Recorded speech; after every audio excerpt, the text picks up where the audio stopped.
It is very common that different group of individuals will be assigned to different tasks in the manufacturing industry.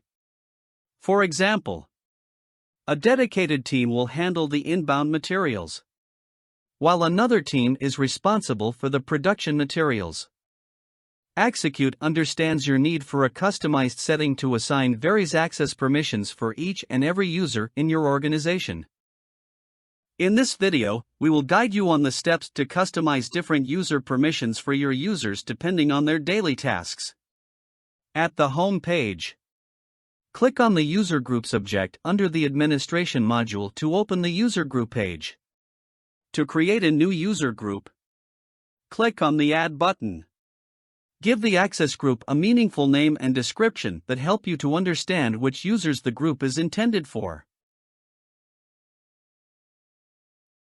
There are two tabs in the form. Group Users tab allows you to add users to this user group, while Group Objects tab allows you to add the functionalities that you would like the users to have access to.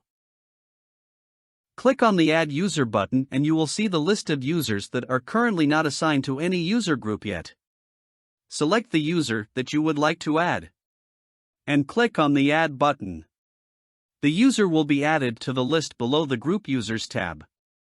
Then, go to the Group Objects tab, and click on the Add Object button. Utilize the filter function to search for a specific object.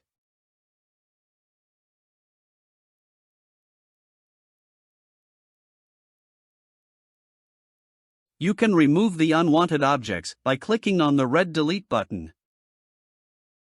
The user groups will be created after you click on the Save button. The users and objects in the user groups can be edited anytime by clicking on the Edit button.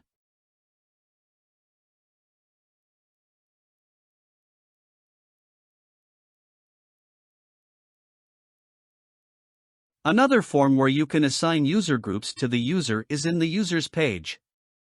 Click on the Edit button, and you will be able to assign an existing user group to this user. Note that one user can only be added to one user group at a time. Once you have limited the access of a specific user, the user will not be able to access the functionality that is not assigned to him. Thank you for watching this video.